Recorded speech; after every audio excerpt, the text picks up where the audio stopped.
રામ રામ ભાઈ. રામ રામ. તમારું નામ? મુકેશભાઈ. મુકેશભાઈ. દલાભાઈ. ગામ? ગામ કોંટ. ગામ કોણ, તાલુકો ધાંગધ્રા, જિલ્લો સુરેન્દ્રનગર.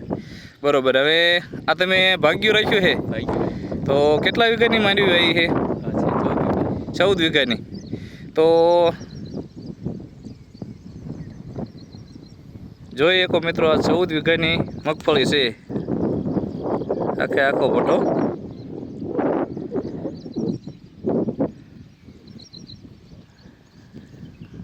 હવે આમાં તમે કેટલામાં દવા પાઈ છે ને કેટલામાં નથી પાઈ?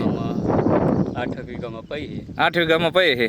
બરોબર. અને બીજામાં નથી પાઈ? બીજામાં તો પાઈ એમાં અને નથી પાઈ એમાં શું ફરક લાગ્યો તમને? ઘણો ફરક છે. કેવી રીતે? મૂળનો વિકાસ સારો. મૂળનો વિકાસ સારો, ફ્લાવરિંગ ચાલુ. બરોબર. કુયા વધારે. તો આપણે જે નથી પાયું એમાંથી છોડવો ઉમળ્યો અને પાયું એમાંથી બે બતાવવો જોઈએ. આ બે ચાલો બાજુમાં તો નહીં. આ બે જ છોડ છે. બરોબર. આ નથી પાયેલું અને આ પાયેલું. આ બે જ છોડ છે. તો આમાં છોડમાં તમે જુઓ, મૂળમાં તમે જુઓ અને પોપટા જોઈ લો.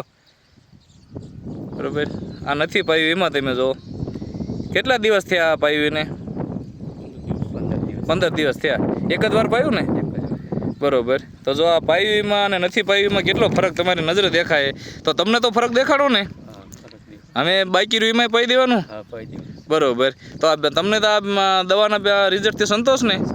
આ પાવું હોય તો પવાય ને? આમાં તમે પાયું એટલે એમ કે બીજું ખાતર નાખવું ન પડે. અને બીજા ખેડૂત મિત્રોને વાપરવું હોય તો આપણે ભલામણ કરી શકાય ને? કાંઈ વાંધો નહીં. તમે પણ બધાને કીજો કે ભાઈ જો આટલો ફેર છે. બરોબર. ખૂબ ખૂબ આભાર. ધન્યવાદ.